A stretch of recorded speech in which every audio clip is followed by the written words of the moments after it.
Hi, good morning, Monita. Last class we can discuss about white blood cells. In white blood cells, we can discuss about the granulocytes. That is, what are the granulocytes? You know, very familiar. One is the acidophils, another one is the basophils, another one is the neutrophils. Now, we can discuss about the agranulocytes. I already said agranulocytes means absence of the granules and there is no lobed nucleus. In agranulocytes is two types. One is the lymphocytes, another one is the monocytes. The lymphocytes, small spherical shaped cell, and the nucleus is the oval shaped nucleus is present. The cytoplasm will be present in the periphery region. The cytoplasm present in the periphery region. That is the characteristics of the lymphocytes. Basically, lymphocytes are two types. One is the B lymphocytes. Another one is the T lymphocytes. T lymphocytes again two types. One is the TH and TC. TH indicates T helper cells. TC indicates the cytotoxic cells. What is the differentiation we will discuss? Suppose in your body a foreign particle is entered. When a foreign particle is entered, this foreign particle defends by our body by three mechanisms. One is the first line, another one is the second line, another one is the third line. Yeah, the three defense will be there. If the foreign particles is enter into the body, means first you can cross the either the skin or the mucous membrane. Suppose this is the first line, skin and mucous membrane is the first line. If the foreign particles they can cross the first line, they can enter into the second line. In second line means in the second line they having a blood. In the blood they having a neutrophils and monocytes. Neutrophils and monocytes. I already said these neutrophils and monocytes are the phagocytic nature. It can engulf the foreign particles. Now these foreign particles they can cross the first line and enter into the second line. These neutrophils can engulf these foreign particles and attack this one. Suppose these neutrophils and monocytes they can fail to attack this foreign particle. That last one is there, that is the third line. That third line is the lymphocytes. Suppose if the foreign particle is entered, that is the antigen. You can take it as a bacteria, you can take it as a virus. Now when these foreign particles they can cross the first line and second line enter into the third line, this antigen, that circulator antigens is identified by the T lymphocytes. That too T helper cells. These T helper cells can identify this foreign particle and send the information to the B lymphocytes. Some foreign particle is coming and they can give the information to the B lymphocytes. At the time, the B lymphocytes will be activated, differentiated, divided into two types of cells. One is the effector plasma cells.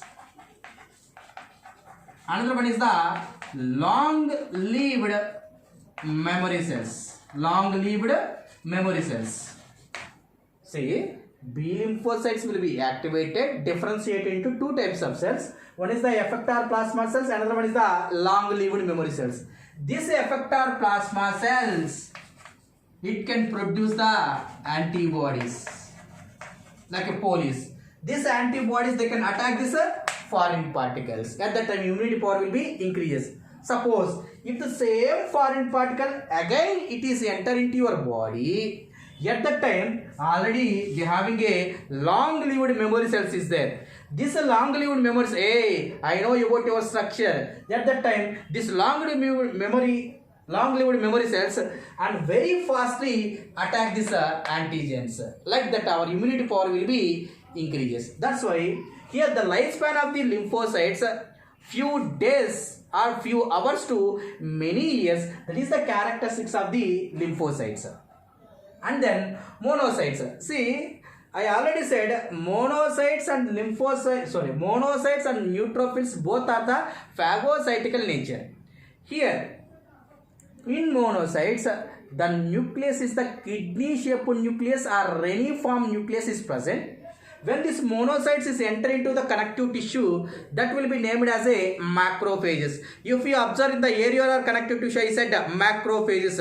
Tissue fixed macrophages is called as a histocytes. I already explained. That's why in white blood cells, what are the phagocytical nature? One is the neutrophils, another one is the monocytes of the phagocytic nature, which can increase the immunity power of our body. That is the lymphocytes can increase the immunity power of our body. I already said last class percentage. Mostly percentage neutrophils, second position lymphocytes, third position monocytes, fourth position is the acidophils, and the last position is the basophils. Now the next one is the platelets. It is all under the formed elements only. That's why formed elements RBC, WBC, platelets. Platelets also named as the thrombocytes. Thrombocytes. See, these thrombocytes are colorless, non-nucleated one. These thrombocytes formed from megakaryocytes. Where these megakaryocytes are present? Megakaryocytes are present in the bone marrow. In bone marrow, they having a megakaryocytes are present. This megakaryocytes undergoes differentiation, division and cell difference, and they can form a thrombocytes. Per cubic millimeter, the platelets is 2,50,000 to the approximately 4,50,000 per cubic millimeter. The platelets are present. The lifespan of the platelets is the 5 to 9 days. 5 to 9 days based upon our conditions. And then this from the thrombocytes, thromboplastin is releases. Thromboplastin. What is thromboplastin? Thromboplastin is the blood clotting factor. Blood clotting factor. It means, suppose this one is a blood vessel.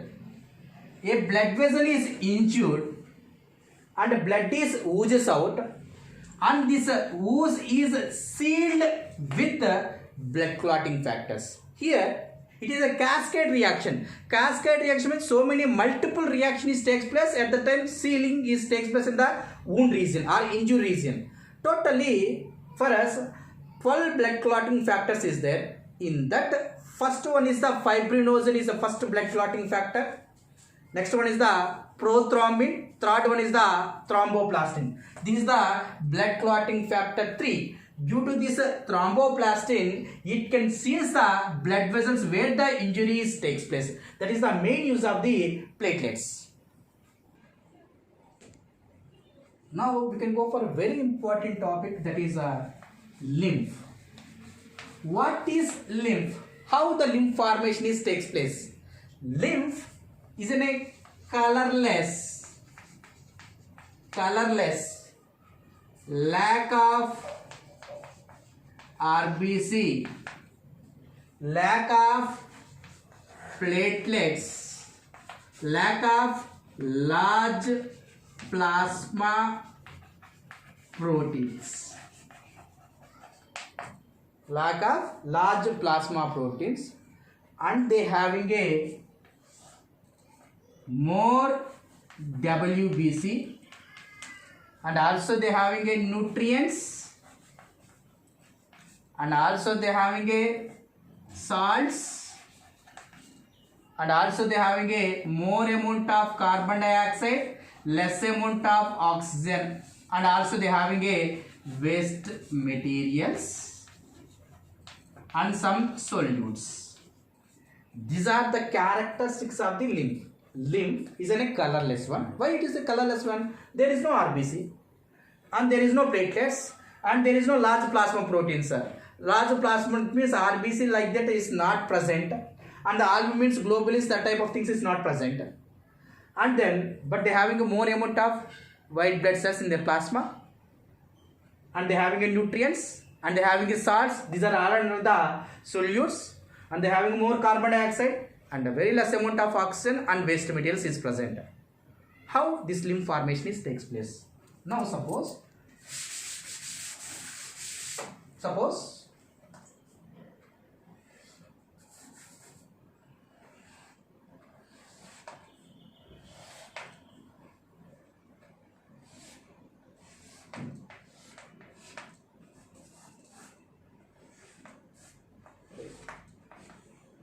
see, this is the right atria, this is the left atria, right ventricle, left ventricle. You know, very familiar. From left ventricle, systemic aorta is arises. Systemic aorta. From the right ventricle, pulmonary aorta is arises. You know, from systemic aorta, which type of blood is passed? Oxygenated blood. Oxygenated blood is passed to the all parts of the body. From the right wing, you know, from right side always in the heart, right side always they having a deoxygenated blood. Left side is always they having a oxygenated blood. From the right ventricle connected to which artery? Pulmonary artery. That's why it can pumps what type of blood? Deoxygenated blood. This pulmonary artery is connected with the lungs. There it will be oxygenated. From systemic aorta, from the left ventricle, oxygenated blood will be transferred to the all parts of the body. Now this one is the artery, large blood vessel. Artery having a arterioles. Arterioles having a capillaries. This capillary can supply the oxygenated blood to the cells and tissues. Cells and tissues. Now totally this one is in a tissue and they having a cells. Now the oxygenated blood enter from the arteries to the arterioles to the capillaries. Through capillaries it is enter into the cell. See, between the cell, this space is called as a extracellular space. Extracellular space. One side with the tissue connected with the capillaries. Another side it is connected to the venules, venules and veins. See here, when blood is entered with a certain pressure, here in the capillaries region they having what pressure means? Hydrostatic pressure. Hydrostatic pressure.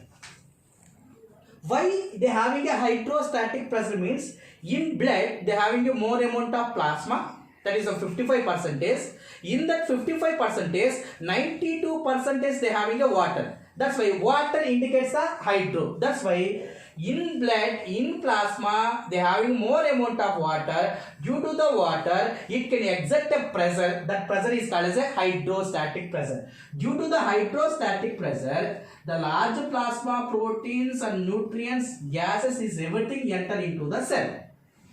Suppose 90% of blood is enter into the cell. The remaining 10% I can consider as a 10 ml of blood enter into the extracellular space. That's why totally the blood not able to enter from the capillaries into the cell. Some amount of blood it is enter into the extracellular space. Extracellular space. Now what is the fluid is enter into this extracellular space? That is called as a extracellular fluid. That is called as what? Extracellular fluid. In this extracellular fluid, they having some plasma proteins are present. Some plasma proteins are present. Before that, see here 90% here the blood is entered. they can receive the oxygen and metabolical reaction is takes place. Now it can take the oxygen. Now they have what type of blood? Deoxygenated blood. Now this deoxygenated blood enter into the veins, and it is open into the right atria. This is the condition. Now here in extracellular fluid, they having a plasma proteins is there. Due to the plasma proteins, it can exert a pressure that is called as a osmotic pressure. Due to the osmotic pressure, out of 10 ml, 5 ml is returned back to the venules and veins. And remaining 5 ml is there, no? That the remaining one is called as a lymph. That's why now that lymph, they having a alternate vessels is there, that is the lymph vessels and lymph capillaries. This lymph capillaries finally connected to the veins and it is open into the right atria. Tomorrow class, from this part we can discuss about later.